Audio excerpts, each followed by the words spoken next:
SB8 news కి స్వాగతం. వికారాబాద్ జిల్లా తాండూరులో బీజేపీ పార్టీకి భారీ జరక్ తగిలింది.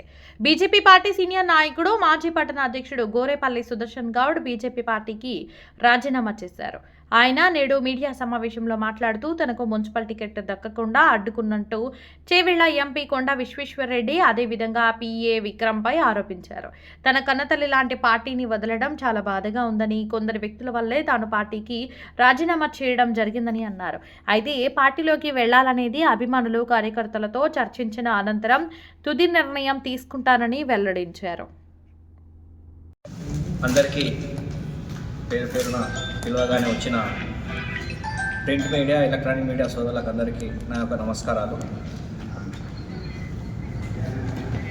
గత ఎన్నికల్లో మా శ్రీమతి గారు వార్డు నంబర్ 28 నుంచి భారతీయ జనతా పార్టీ అభ్యర్థిగా పోటీ చేసి స్వల్ప మెజార్టీతో ఓడిపోవడం జరిగింది. ఇప్పుడు మళ్ళీ అదే స్థానం, జనరల్ స్థానం రావడం జరిగింది, 28వ వార్డు. ఆ వార్డుకు నుంచి మళ్ళీ మేము భారతీయ జనతా పార్టీకి అప్లికేషన్ పెట్టుకోవడం జరిగింది. నామినేషన్ కూడా వేయడం జరిగింది. భారతీయ జనతా పార్టీ టికెట్ మాకు కాకుండా వేరే వ్యక్తులకు ఇవ్వడం జరిగింది. ఏదైతే జనరల్ వార్డు ఉన్న మా శ్రీమతి గారిని ఎందుకు వేయడం జరిగిందంటే, నేను భారతీయ జనతా పార్టీ సిద్ధాంతాలకు కట్టుబడి ఉన్న వ్యక్తిని. ఆ సిద్ధాంతాలకు కట్టుబడి ఉండి గత నెలలో జరిగిన గ్రామ పంచాయతీ ఎన్నికల్లో నా ఒక ఓటును నేను నా గ్రామ పంచాయతీలో వినియోగించుకోవడం జరిగింది. వినియోగించుకున్న వల్లనే నేను ఎన్నికల్లో పోటీ చేయొద్దని సిద్ధపడ్డాను. ఎందుకంటే ఒక వ్యక్తికి 2 ఓట్లు ఉండరాదు, అది చట్టపరంగా నేరం. ఏ పార్టీ వాళ్ళైనా సరే నేను భారతీయ జనతా పార్టీ సిద్ధాంతాలను, మా తండ్రి గారు చెప్పిన ఆశయాలను ముందుకు తీసుకెళ్లే దాని లోపల జనరల్ స్థానం ఉన్నా కానీ నేను టికెట్ అడగలేదు. నాకు కూడా ఆశ ఉంటుంది, నేను రాజకీయం చేస్తున్నా, నాకు కూడా చట్టసభల్లో కూర్చోవాలని ఉంటుంది, నాకు కూడా కౌన్సిల్లో కూర్చోవాలని ఆశ ఉంటుంది. కానీ అది నేరమని గ్రహించి పార్టీకి నేను చెప్పడం జరిగింది, నా శ్రీమతి గారికి మీరు టికెట్ ఇవ్వాలని. కానీ ఆ టికెట్ పట్టణ అధ్యక్షులైన నాగారం మల్లేశం గారికి కేటాయించడం జరిగింది. గౌరవ అధ్యక్షులు నాగారం మల్లేశం గారు కూడా అతని ఓటు వాళ్ళ గ్రామం కొత్తపల్లిలో ఓటుకు వినియోగించుకోవడం జరిగింది. అని కూడా స్వయాన వాళ్ళ వద్దనే కౌన్సిలర్ అభ్యర్థిగా అక్కడ పోటీ చేసింది, విజయం సాధించారు. ఆ కొత్తపల్లి గ్రామం అనేది కోట్పల్లి మండలం కిందకి వస్తుంది, వికారాబాద్ తాలూకాకు వస్తుంది, వికారాబాద్ అసెంబ్లీకి వస్తుంది. అంటే పట్టణాధ్యక్షుడిగా ఉంటూ అక్కడ ఓటేయడం నేరం, తప్పు. మళ్ళీ ఇక్కడ వచ్చి తాండూరు మున్సిపాలిటీలో పోటీ చేస్తున్నాం అంటే రాహుల్ గాంధీ గారు ఏదైతే ఓటు చోర్ అనే విషయాన్ని జాతీయ స్థాయిలో లేవనెత్తుతున్నారో అది ఇక్కడ పట్టణ అధ్యక్షుడు కూడా అది ఓటు చోరీ కిందికి వస్తుంది. ఏదైతే నేను సొంత పార్టీలో ఉండి కూడా ఇది పార్టీకి అన్యాయం చేస్తుండని మొన్ననే నేను హైకోర్టుకు కేసు వేయడం జరిగింది. అది నిన్న బెంచ్ మీదకి రావడం జరిగింది. మళ్ళీ 1 వీక్ డేట్ ఎక్స్పెక్ట్ చేసిండ్రు. తప్పకుండా నాగారం మల్లేశం అనే వ్యక్తి 28వ వార్డు నుంచి ఎన్నికైన 6 మాసాల లోపల అతని ఎన్నిక చెల్లకుండా పోతుంది. 28వ వార్డు ప్రజలు గమనించగలరు. ఎందుకంటే ఇలాంటి వాళ్ళకు మనం ఓటేయరాదు. భారతీయ జనతా పార్టీ అనేది నిజాయితీ గల పార్టీ. నరేంద్ర మోడీ గారు చాలా గొప్ప పనులు చేస్తున్నాడు. భారతీయ జనతా పార్టీ సిద్ధాంతాలకు వ్యతిరేకంగా కొంతమంది ఇక్కడ వికారాబాద్ జిల్లాలో, ముఖ్యంగా వికారాబాద్ జిల్లాలో ఇలాంటి సంఘటనలు జరుగుతున్నాయి. దాని వెనకాల ఎవరున్నారో, ఎంపీ గారు ఉన్నారా, ఇంకెవరున్నారో అది పార్టీకి నిలవాలి. వికారాబాద్లో కూడా జిల్లా మాజీ అధ్యక్షుడు సదానంద రెడ్డి గారు, రాష్ట్ర కార్యవర్గ సభ్యులు, వికారాబాద్లో గెలిచిన ఏకైక మున్సిపల్ కౌన్సిలర్ వారి శ్రీమతి గారు. ఆమె కూడా రాష్ట్ర స్థాయిలో మహిళా మోర్చా నాయకురాలు. ఆమెకు కూడా టికెట్ ఇవ్వలేదు భారతీయ జనతా పార్టీ. అంటే వికారాబాద్ మున్సిపాలిటీలో గెలిచిన ఒకే ఒక వ్యక్తి శ్రీమతి శ్రీదేవి మేడం గారు, అక్కగారికి కూడా భారతీయ జనతా పార్టీ టికెట్ ఇవ్వలేదు. ఈ సందర్భంగా నేను వికారాబాద్ జిల్లా ఉపాధ్యక్షునిగా, రాష్ట్ర అధ్యక్షుడిని ప్రశ్నిస్తున్నా. కేంద్ర మంత్రివర్యులు బండి సంజయ్ గారికి, కిషన్ రెడ్డి గారికి, సీనియర్ నాయకులు లక్ష్మణ్ గారికి కూడా నేను అయ్యా, వికారాబాద్ జిల్లాలో ఏం జరుగుతుందో ఒకసారి మీరు ఆలోచన చేయండి. మా తండ్రి 1982లో అసలు భారతీయ జనతా పార్టీ పుట్టిన 2 సంవత్సరాల లోపలనే అసలు భారతీయ జనతా పార్టీ ఉన్నదా లేదా అని దేశంలో తెలియని సమయంలోనే మా తండ్రి గారు కీర్తిశేషులు గోరేపల్లి సత్తయ్య గౌడ్ గారు చైర్మన్ చేయడం జరిగింది. 1988లో మండలాలు ఏర్పాటు చేసిన తర్వాత యాలాల్ మండల్ జనరల్ మహిళకు కేటాయిస్తే అక్కడి నుంచి మా తండ్రి గారు అప్పుడు భారతీయ జనతా పార్టీ సింబల్ మీద పోటీ చేయించడం జరిగింది. గెలవమని తెలుసు, మాకు ఓట్లు రావని తెలిసి కూడా భారతీయ జనతా పార్టీ ఒక గుర్తు, కమలం పువ్వు గుర్తు జనాలకి వెళ్ళాలనే ఉద్దేశం మీదనే ఆ రోజు మా తండ్రి గారు ఎలాంటి కాంప్రమైజ్ కాకుండా గట్టిగా పోరాటం చేయడం జరిగింది. అది చేసిన తర్వాత నేను ఈరోజు కాలరెగ్రేస్తూ చెప్తున్నా, మా తండ్రి గారు చేసిన సేవకు భారతీయ జనతా పార్టీ యాలాల్ మండల్లో బలపడ్డది. సుమారుగా ప్రతిసారి కూడా 4-5 మంది సర్పంచులు, ఉప సర్పంచులు గెలుచుకోవడం జరిగింది. దురదృష్టవశాత్తు గత 10 సంవత్సరాల నుంచి ఏం జరిగిందో కొన్ని దుష్టశక్తులు పార్టీలో జరిగి యాలాల్ మండలం కూడా ఖతం చేయడం జరిగింది. మళ్ళీ పూర్వ వైభవం మొన్న మాజీ ఎంపీపీ గారు పార్టీలో జాయిన్ అయ్యి మొత్తం పార్లమెంట్ ఎన్నికల్లో వికారాబాద్ జిల్లాలోనే ఒక యాలాల్ మండలనే హైయెస్ట్ మెజార్టీ తీసుకురావడం జరిగింది. ఆ రోజు మన ఆయన నాటిన చెట్టు ఈరోజు అది పండ్ల రూపంలో భారతీయ జనతా పార్టీకి పడ్డాయి. ఈరోజు నేను ప్రెస్ మీట్ పెట్టడానికి కారణం ఏంటంటే, నా కుటుంబం, నేను ఇంత పని చేసినా, ఇంత సేవ చేసిన పార్టీకి మమ్మల్ని గుర్తించకుండా, ఓడిపోయిన 2వ స్థానంలో ఉన్న మమ్మల్ని గుర్తించకుండా, అది కూడా ఒక అనారతుడు అంటే ఎన్నికల్లో పోటీ చేసే హక్కు లేని వ్యక్తిని ఈరోజు భారతీయ జనతా పార్టీ బారిలో దించింది. అందుకే నేను ఈరోజు నా భారతీయ జనతా పార్టీకి నా తల్లి లాంటి పార్టీ, నరేంద్ర మోడీ ఒక దేవునిలాగా కొలుస్తాను. నేను మా తండ్రి నడిపిన బాటలో నడుస్తూ ఈరోజు బాధతో నా యొక్క సభ్యత్వానికి నేను రాజీనామా చేస్తున్నాను. ఇది చెప్పడానికి నాకు మనసొప్పకు వచ్చింది. కానీ మొదలు నాకు జరిగిన అన్యాయాన్ని నాకే కాదు, జిల్లాలో వికారాబాద్లో సదానంద రెడ్డి గారికి జరిగింది, ఇలా రాష్ట్రంలో ఇంకెంతమందికి జరిగిందో తెలియదు. ఇది పార్టీ దృష్టికి వెళ్ళాలి, భారతీయ జనతా పార్టీ కాపాడాలనే ఉద్దేశంతో నేను ఈరోజు ముందుకు వచ్చిన. ఎంతమంది బలిపశువైనరు నాకు తెలియదు రాష్ట్రంలో, కానీ వాళ్ళు ఎవరు ముందుకు రాగలేకపోతున్నారు. కానీ అన్నిటికీ తెగించి ఈరోజు వచ్చిన. ఎందుకోసమంటే ఇప్పుడన్నా రాష్ట్ర పార్టీ, జిల్లా పార్టీ కళ్ళు తెరిచి భారతీయ జనతా పార్టీని కాపాడుతుందనే ఉద్దేశం మీదనే నేను ఈ ప్రెస్ మీట్ పెడుతున్నా. నాకు ఎలాంటి స్వార్థం లేదు. నేను ఇప్పుడైతే నా కన్న తల్లి లాంటి పార్టీకి నేను రాజీనామా మీ ద్వారా పార్టీకి తెలియజేస్తున్నా. ఇలాంటి సంఘటనలు మళ్ళీ జరగరాదు. భారతీయ జనతా పార్టీ చాలా గొప్ప పార్టీ. దేశం పట్ల, ధర్మం పట్ల సబ్కా సాత్, సబ్కా వికాస్, సబ్కా విశ్వాస్ అనే నిదానంతో నరేంద్ర మోడీ గారు ముందుకెళ్తున్నారు. కానీ దురదృష్టశాతం మన వికారాబాద్ జిల్లాలో అది ఎవరి లోపమో నాకు అర్థం కాకొచ్చింది. ఉన్న నాయకులు ఒక్కరు కూడా కౌన్సిలర్గా పోటీ చేసేటం లేరు. ముందు సీట్లో కూర్చునే నాయకులు జిల్లా నాయకుల్లో ఖాళీ కేవలం వాళ్ళకి పెద్ద సీట్లు కావాలి, ఎమ్మెల్యే సీట్లు మాత్రమే కావాలి. అవకాశం ఉన్న ఈడగూడంగా తాండూరులో ఈరోజు బీసీ జనరల్ వచ్చింది. ఇక్కడ ఎమ్మెల్యే టికెట్ ఆశిస్తున్న వ్యక్తి బీసీ నాయకుడే. కనీసం చైర్మన్ అభ్యర్థిగా కూడా ముందుకు రాకొచ్చాడు. కేవలం ఎమ్మెల్యే టికెట్ కావాలంటే ఎట్లా? అంటే కార్యకర్తలు నిలబడే బలిపశు కావాలి, వాళ్ళు పైసలు ఖర్చు పెట్టుకొని వాళ్ళు రోడ్డు మీదకి రావాలి, మీరేమో పెద్ద కుర్చీలో కూర్చుంటారు. ఇది ఎంతవరకు కరెక్ట్?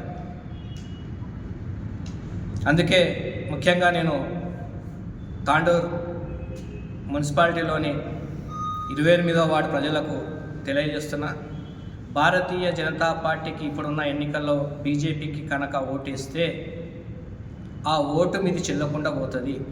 నేను హైకోర్టులో కేసు పుటప్ చేసిన, హైకోర్టులో కేసు పుటప్ చేసిన సంబంధిత పేపర్లు కూడా మీకు చూపిస్తున్నా. ఇంకోటి, స్వయానా అతనే ఫేస్బుక్ లోపల ఏదైతే ఇప్పుడు పోటీలో ఉన్నాడో అతనే నేను మా గ్రామ పంచాయతీలో ఓటేసినట్టు చూపిస్తూ తన సోషల్ మీడియా ద్వారా తనే ప్రచారం చేసుకోవడం జరిగింది. ఇది నేను పెట్టింది కాదు, అతనే పెట్టిండు. ఇలాంటి వ్యక్తులకు భారతీయ జనతా పార్టీ టికెట్ ఇవ్వడం చాలా బాధాకరం. ఇది పైన అధిష్టానానికి తెలుసో తెలియదో నాకైతే తెలియదు, కానీ దీని ద్వారా ఏం మెసేజ్ చేయాలనుకుంటున్నారు బీజేపీ వాళ్ళు? ఇక్కడ ఉన్న గౌరవ పార్లమెంట్ సభ్యుడికి అడుగుతున్నాను నేను, అయ్యా విశ్వేశ్వరరెడ్డి గారు, ఇలాంటి దొంగలుగా మీరు ఎంకరేజ్ చేసేది? జిల్లా కన్వీనర్ ప్రహ్లాదరావు గారికి అడుగుతున్నా, ఇలాంటి వాళ్ళగా మీరు ఎంకరేజ్ చేసేది? ఇది ఓట్ చోరు కాదా? వికారాబాద్ కాన్స్టిట్యున్సీకి ఎందుకు వస్తుంది ఇతని గ్రామం? మన కాన్స్టిట్యున్సీకి వస్తే ఏదో ఊర్లో ఉంది అనుకుంటాం. రెండు కాన్స్టిట్యున్సీలో ఒక వ్యక్తికి ఓటు ఉండొచ్చా? సుప్రీంకోర్టు జడ్జిమెంట్ ఉంది, మీకు అది కూడా ఇస్తాను. సుప్రీంకోర్టు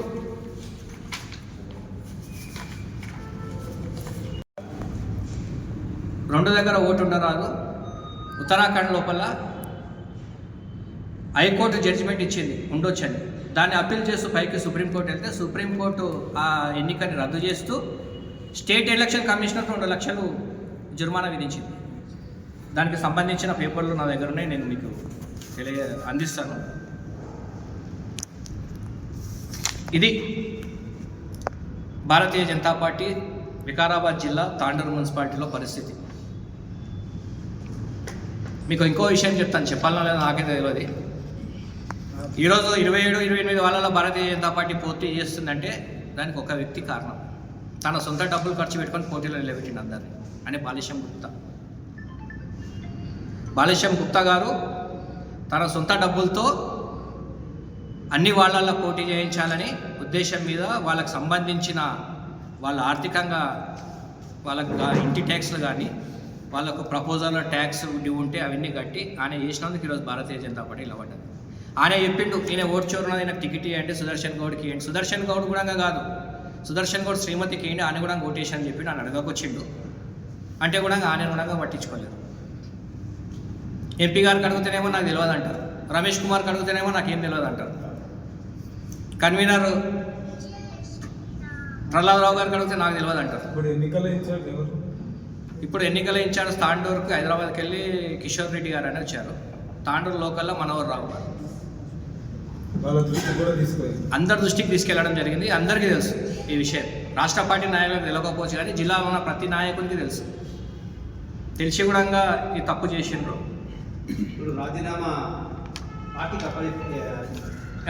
ఇప్పుడు పార్టీకి రాజీనామా చేస్తున్నారు. రాజీనామా పత్రం కూడా నా దగ్గర ఉంది, మీకు అందరికి అందజేస్తా. ఇంకోటి బాధాకరణం ఏంటంటే, నాకు టికెట్ రాకుంటే కనీసం నా ఇంటికి వచ్చి నాకు అరే మీకు టికెట్ రాలేదు కదా అని ఇంతవరకు ఒక్కరు కూడా భారతీయ జనతా పార్టీ కార్యకర్తలు, జిల్లా నాయకులు కానీ తాండూరులో ఉన్న నాయకులు కానీ ఎవరు కూడా అడగలేదు. అదే పక్క పార్టీలు ఉన్న గౌరవ మాజీ ఎమ్మెల్యే గారు కానీ ప్రజెంట్ ఎమ్మెల్యే గారు కూడా నాకు ఫోన్లో సంప్రదింపు జరిగింది. అన్యాయం, తప్పు జరిగింది, గట్టిగా ఉండండి, మీరు ఎలాంటి నిర్ణయాలు చేయకండి, గట్టిగా నిలబడండి, మీకు జరిగింది అన్యాయమే, మీకు ఇవ్వాలి, మీరు గట్టిగా పనిచేసినని వాళ్ళు ఇద్దరు కూడా నాకు ఫోన్లో మాట్లాడడం జరిగింది. వాళ్ళకు నేను రుణపడి ఉంటాను, ఇద్దరికి కూడా రుణపడి ఉంటాను. అన్న ఇంకోటి అన్న, ఒక ఖైదీకి ఉరిశిక్ష పడితే, మరణ శిక్ష పడితే అతను చివరి కోరిక అడుగుతారు అధికారులు కానీ ప్రభుత్వం కానీ. చివరి కోరిక అనేది ఏందని అడిగింది చేస్తారు. కానీ భారతీయ జనతా పార్టీ లోపల ఇన్ని రోజులు పని చేసినందుకు నాకు నా చివరి కోరిక కూడా అడగలేదు. పట్టణ అధ్యక్షుడు మల్లేశం ఉన్నాడు, మల్లేశంకు టికెట్ ఇవ్వాలంటే ఈ 36 వాళ్ళలో ఏనానే నిలబెట్టొచ్చాను నేను. ఆ పని చేయలేదు పార్టీ. కనీసం నాకు కూడా ఈ వాడు కాకుండా ఈ వాడిని పట్టణ అధ్యక్షునికి ఇస్తున్నాం, కనీసం వేరే వాళ్ళ ఇలవాడని కూడా నాకు అడగలేదు. అంటే ఒక ఉరిశిక్ష పడ్డ ఖైదీకి ఉన్న గౌరవం కూడా నాకు ఇవ్వలేదని నాకు చాలా బాధగా ఉన్నది. అందుకే ఆ బాధతో నేను నా తల్లి లాంటి పార్టీకి దూరం అవుతున్నందుకు బీజేపీ అభిమానులకు నేను క్షమాపణ కోరుతున్నాను. నేను తప్పు చేయలేదు సోదరులారా, నేను నిజాయితీగా ఉన్నాను. ఎందుకంటే నేను నిజాయితీగా ఉండి నేను టికెట్ అడగలేదు. టికెట్ మా శ్రీమతి గారికి మాత్రమే అడిగాను. నేను ఎందుకు అడగలేదంటే గ్రామ పంచాయతీ ఓటేసిన కాబట్టి. అదే ఈ వ్యక్తికి ఇచ్చింది, ఓటేసిన వ్యక్తికి. అందుకే తాండూరు నియోజక ప్రజలకు అందరికీ నా శ్రేయభిలాషులకు అందరికీ నేను పేరు పేరున క్షమాపణ కోరుకుంటూ నేనైతే ఇప్పుడైతే పార్టీకి రాజీనామా చేస్తున్నా. ఏ పార్టీలోకి వెళ్తారు? అది నా మిత్రులతోటి కుటుంబ సభ్యులతో కూర్చొని చర్చించిన తర్వాత నిర్ణయం చేస్తాను. తప్పకుండా నేను ఒక రాజకీయ నాయకుడిని, నాకు ఏదో ఒక జెండా కావాల్సిందే. తప్పకుండా ఈ రోజు రేపటి లోపల నేను నా నిర్ణయం మళ్ళీ మీకు చెప్తాను. అంటే ఇప్పుడు నామినేషన్ విత్డ్రా చేసుకున్నారా? విత్డ్రా చేసుకున్నాం. చేసుకున్నారా? విత్డ్రా చేసుకున్నాం. అంటే ఇప్పుడు 28 వార్డుల ఇప్పుడు దాంట్లో మీరు యాంటీగా చేస్తారా? నేను పార్టీకే రాజీనామా చేస్తున్నా కదా. పార్టీకి రాజీనామా చేసినాక ఇంకేముంది? ఇంకోటి ఆయనకు ఎవరైతే వేసే ఓటు కూడా ఫెయిల్ అవుతుంది. సభ్యులతో స్నేహితులతో కూర్చొని చర్చించిన తర్వాత నా నిర్ణయం చేస్తాను. దాని తర్వాత చెప్తాను. ఈరోజు సాయంత్రమా రేపటి వరకు నేను రాజకీయ నాయకుడిని. ఇప్పుడు మీ అందరిది సమక్షంలో ఈ అతి బాధ మీద ఈ కన్వను తీసి పక్కకి పెడుతున్నా. ఈ రోజు నుంచి నాకు ఈ కన్వకి ఎలాంటి సంబంధం లేదు. ఈ పార్టీకి రాజీనామా, నా తల్లి లాంటి పార్టీ, మాకు ఒక గౌరవం ఇచ్చిన పార్టీ. మా తండ్రి చైర్మన్ చేసిండు, నేను పట్టణాధ్యక్షునిగా చేసిన, జిల్లా ఉపాధ్యక్షునిగా కూడా నేను బాధ్యత, ప్రజెంట్గా జిల్లా ఉపాధ్యక్షునిగా ఉన్నా. నేను ఎంతో చేసిన పార్టీకి, కానీ నాకు పార్టీ ఏం చేయాలనే బాధ మీద భారతీయ జనతా పార్టీ రాష్ట్ర స్థాయిలో జాతీయ స్థాయిలో బాగుంది, కానీ మన జిల్లాల్లో బాగాలేదు. అది ఆ పార్టీకి నష్టం చేస్తుంది కూడా గౌరవ పార్లమెంట్ సభ్యుడు కొండా విశ్వేశ్వరరెడ్డి, అతని పిఏ ఉన్నాడు. కానీ విక్రమ్ చెప్పినట్టు ఈయన నడుచుకుంటాడు. విక్రమ్ ఆయన ఖాళీ ఎంపీ నామకే వస్తే మన జిల్లా వరకు మాత్రమే. ఈ వికారాబాద్, పారిగి, తాండూరుకు మాత్రం ఎంపీది ఏం నడవదు. ఏం చేయాలన్నా విక్రమ్ చెప్పినట్టు చేస్తాడు. ఆయనే విక్రమ్ అనేటోడు డెడ్లీ. ఒకప్పుడు రోహిత్ రెడ్డి గారి పిఏ, అనే యాంటీ మోడీ, యాంటీ హిందూ అనే కమ్యూనిస్ట్ భావాలు ఉన్న వ్యక్తి. ఆయన వల్ల పార్టీ నష్టం జరుగుతుంది. గౌరవ పార్లమెంట్ సభ్యులకు కూడా నేను సూచన ఇస్తున్నా. అయ్యా, మీరు చాలా గొప్ప పార్టీలు ఉన్నారు, ఇలాంటి చేసి పార్టీకి డ్యామేజ్ చేయరాదని మీ అందరి ద్వారా కోరుతున్నా. వీళ్ళ మాట వినకండి. స్వయంగా గ్రౌండ్ లెవెల్లో ఏం నడుస్తుంది మీరు తెలుసుకొని మీరు నిర్ణయాలు చేసుకోండి. అనవసరంగా ఈరోజు నాలాంటి వాడిని ఇంకోటి జుంటిపల్లి వెంకట, ఒక దళిత నాయకుడు కూడా ఈరోజు పార్టీకి దూరమైంది. అంత పెద్ద 25 సంవత్సరాల నుంచి ఆయన గెలవరని తెలిసి కూడా సిద్ధాంతాలకు వాళ్ళ కుటుంబ సభ్యులు అందరూ వ్యతిరేకిస్తే కూడా పార్టీ సిద్ధాంతాలు నచ్చి పార్టీలో ఉన్న వ్యక్తి కూడా ఆయన పార్టీ మారితే కూడా ఏ ఒక్క నాయకుడు కూడా రాష్ట్రంలో కానీ జిల్లాలో కానీ ఆయనను అడగలేరు. అంటే భారతీయ జనతా పార్టీకి సిద్ధాంతాలకు కట్టుబడి ఉన్న నాయకులను పోతేనే మంచిది. మాలాంటి సిన్సియర్ నాయకులు బీజేపీలో ఉండరాదు అని తాండూరు, వికారాబాద్ జిల్లా బీజేపీ నాయకులకు ఉన్నది.